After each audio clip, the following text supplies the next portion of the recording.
أعوذ بالله من الشيطان الرجيم. بسم الله الرحمن الرحيم.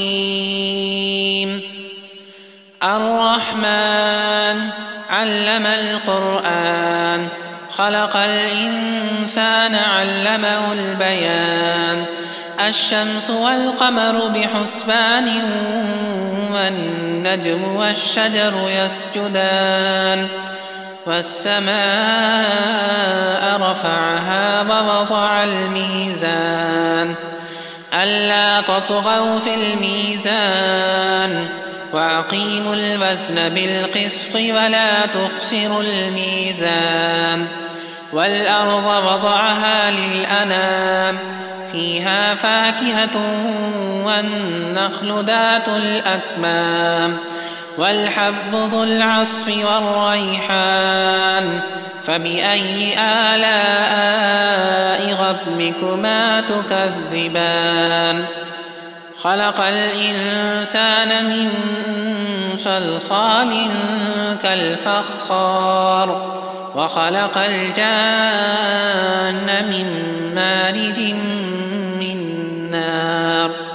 فبأي آلاء ربكما تكذبان؟ رب المشرقين ورب المغربين.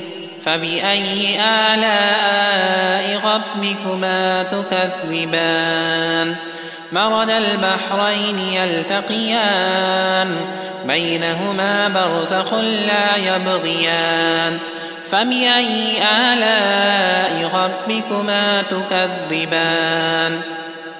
يخرج منهما اللؤلؤ والمرجان. فبأي آلاء ربكما تكذبان؟ وله الجوار المنشآت في البحر كالأعلام. فبأي آلاء ربكما تكذبان؟ كل من عليها فان، ويبقى وجه ربك ذو الجلال والإكرام.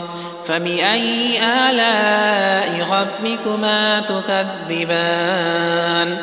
يسأله من في السماوات والأرض، كل يوم هو في شأن. فبأي آلاء ربكما تكذبان؟ سنفرغ لكم أيها الثقلان. فبأي آلاء ربكما تكذبان؟ يا معشر الجن والإنس إن استطعتم أن تنفذوا من أقطار السماوات والأرض فانفذوا، لا تنفذون إلا بسلطان. فبأي آلاء ربكما تكذبان؟ يرسل عليكما شواظ من نار ونحاس فلا تنتصران. فبأي آلاء ربكما تكذبان؟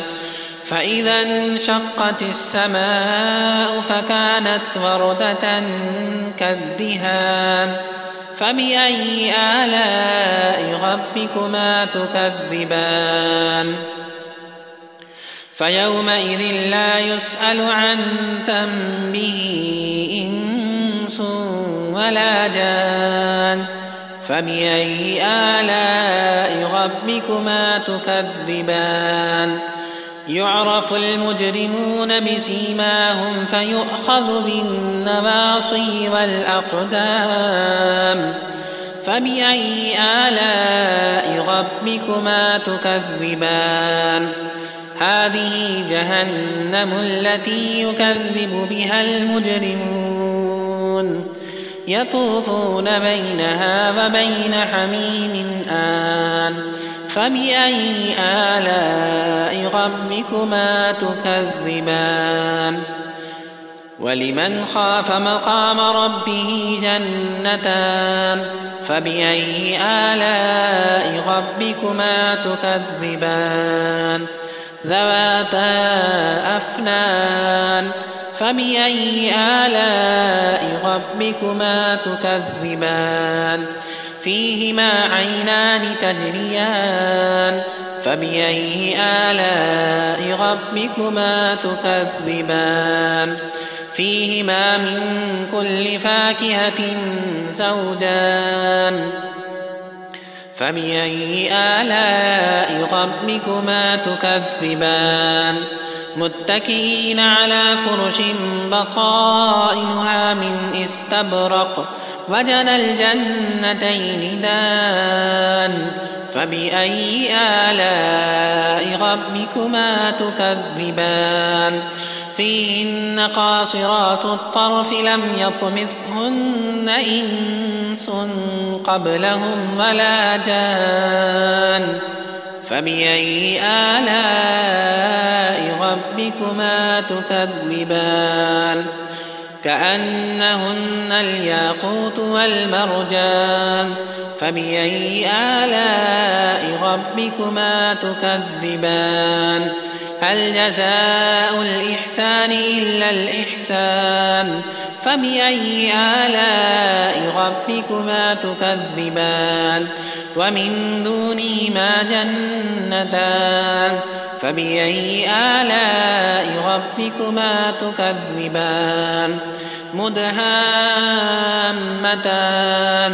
فبأي آلاء ربكما تكذبان فيهما عينان نضاختان فبأي آلاء ربكما تكذبان فيهما فاكهة ونخل ورمان فبأي آلاء ربكما تكذبان فيهن خيرات حسان فبأي آلاء ربكما تكذبان حور مقصورات في الخيام فبأي آلاء ربكما تكذبان لم يطمثهن إنس قبلهم ولا جان فبأي آلاء ربكما تكذبان متكئين على رفرف خضر وأبقري حسان فبأي آلاء ربكما تكذبان تبارك اسم ربك ذي الجلال والإكرام صدق الله العظيم.